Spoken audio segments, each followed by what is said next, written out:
30 years after this girl posed for a preschool photo, her fiancé looked at the picture and gasped.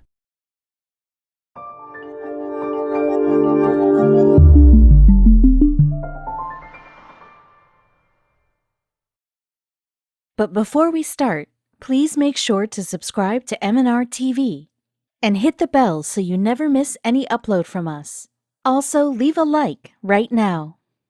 Some say you just know when you meet the love of your life. And when Amy Giberson started dating Justin Pounders, she just knew that he was her one true love and the man she wanted to walk up the aisle with.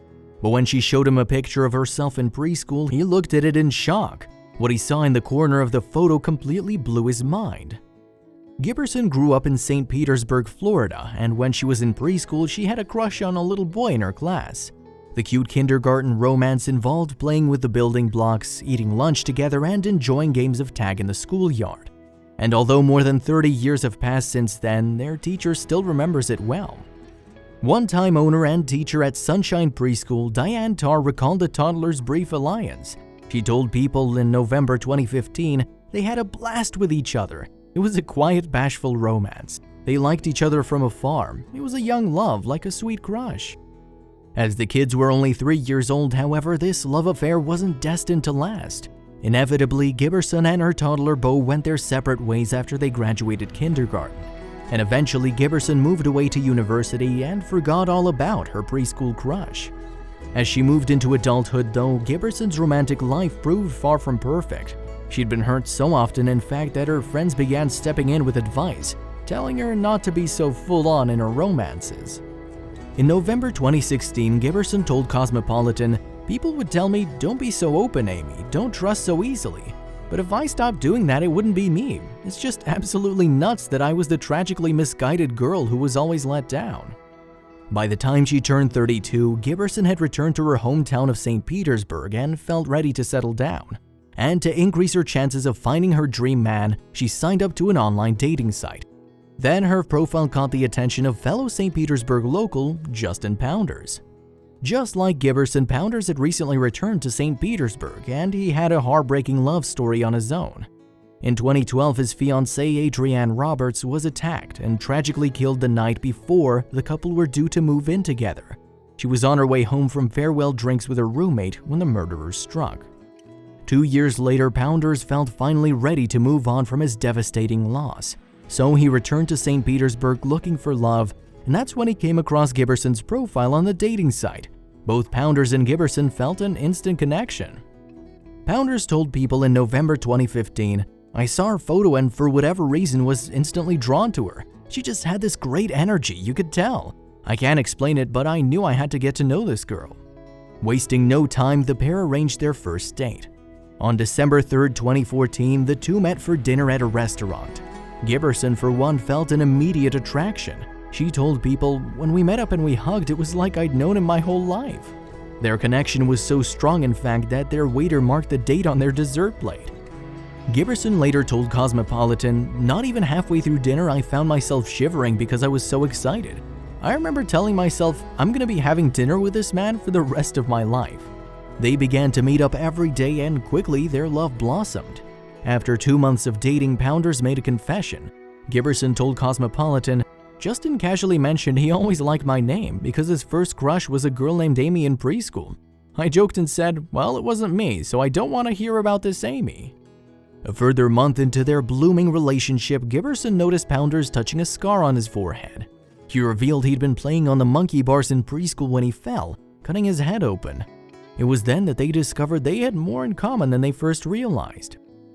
As it turned out, Pounders had attended Sunshine Preschool, the very same kindergarten Giberson went to 30 years earlier. They'd known they both grew up close by, but since they didn't know any of the same people, they didn't believe their paths had ever crossed. Excited at the coincidence, Giberson asked her mom to find the old photos from her preschool days. And when she showed them a group picture of the kindergarten class, just how closely their paths connected became clear. There they were, sitting side by side. Giberson told People, "We asked our parents to dig up any preschool photos they had. Justin's mom found a photo of the two of us together and I just started crying. I was ecstatic. I was the Amy he'd liked all those years ago. It was definitely meant to be." A year after they met for the second time, Pounders planned a special surprise for Giberson. The couple appeared on The View retelling their amazing story. Then the cameras paid an unexpected visit to the preschool where they first met, where the students were holding up a sign that read, "Amy, will you marry me?" Exactly a year later, Giberson became Mrs. Amy Pounders. They got hitched on November 18, 2016 at the Mahaffey Theater in St. Petersburg. And so, just like a real-life fairy tale, these newlyweds got their happily ever after, 30 years after they even knew it began in preschool. The couple believes a higher power had a hand in finding each other again, perhaps with Pounders' former fiancé acting as his guardian angel. He told People, "Someone or something definitely decided we weren't supposed to reconnect until now."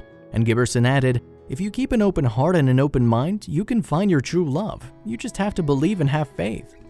But while Giberson and Pounders were unknowingly childhood sweethearts, teenager Stephanie Ray was sure of her feelings for boyfriend Blake Ward. The pair were a wonderful example of young love, in fact, until they were hit by a terrible reality.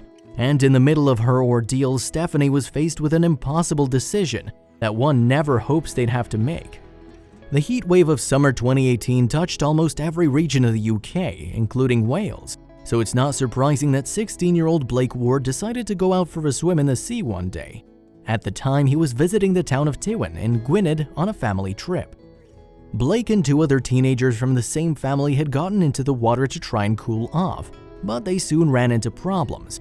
You see, a strong current caught them and swept the teens out away from the shore, yet it wasn't clear at first that anything was wrong. In fact, Stephanie's mother, Rebecca Ray, explained that from a distance, their shouts sounded like laughter. "We'd arrived on the Sunday and the weather had not been too good, so on Tuesday when the sun came out, we headed for the beach. They were only 5 minutes ahead of us," she told The Sun.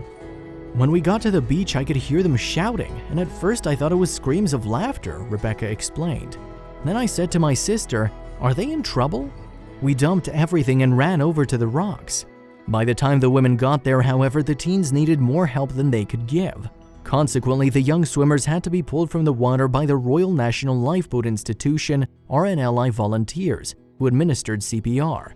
Blake was then flown to Liverpool's Alder Hey Children's Hospital.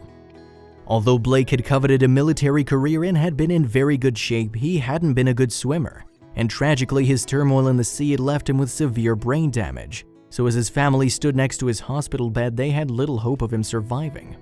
His mother and father hadn't taken the trip to the beach with the other family members and hadn't been there to witness the tragic events. They subsequently hurried to be by their son's bedside. As Blake lay in hospital, his girlfriend Stephanie rushed to be there too, determined to stay with her childhood sweetheart. Yet it was all for naught. Doctors determined that Blake would not be able to recover and that his life support machine should be switched off. There was nothing left for Stephanie to do but climb into bed with her paramour and let him know that he wasn't alone. It was the best way she could think of to say goodbye to the boy she loved. Someone captured the tender moment on camera, and afterwards, the picture of the young lady in the hospital bed letting her boyfriend go was shared widely. A subsequent Facebook post from Stephanie described Blake's passing. "Today's been the hardest day for me, and it will be a day I'll never be able to forget. As some of you may know, Blake was involved in a terrible accident on Tuesday. We were told yesterday that Blake would never recover and his brain was too damaged," Stephanie's post read. "We had to make the hard decision of turning his machine off and letting him go. But just know Blake wasn't in any pain and he passed away with his family around him." After Blake passed away, tributes were made to remember this young man. Several people left flowers outside the school he attended in his hometown of Dudley. Many people wrote notes and attached them alongside. This included Stephanie, whose note was photographed and appeared online. "To my baby boy, I know you're in a better place and not in pain," it said. "We're gonna make you proud, I promise. We had our ups and downs, but we got through them. Love you, my precious angel. Sleep tight." But the memorials didn't end there. The headmistress of Blake's school decided to honor the boy during a speech she gave to the pupils, for instance. Considering the young man had only moved to Wolverhampton 6 months previously, it speaks to the impact that his tragic event had. And while Blake may have later died, the Coast Guard and other emergency services had done their part to try to save him. Consequently, they tried to display their condolences by holding a flypast during a special event to celebrate his life. Blake's death was a tragic example of a life cut short far too soon. There was, however, a small silver lining that could offer some of his loved ones a modicum of comfort. At the special request of his family, some of Blake's organs were donated to those in dire need. This isn't the first time that the area has suffered a tragedy as a result of drowning either.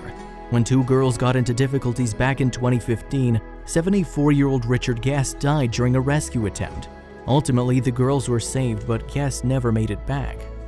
Stephanie's mother therefore argued that it was time for the beach to get adequate lifeguard cover.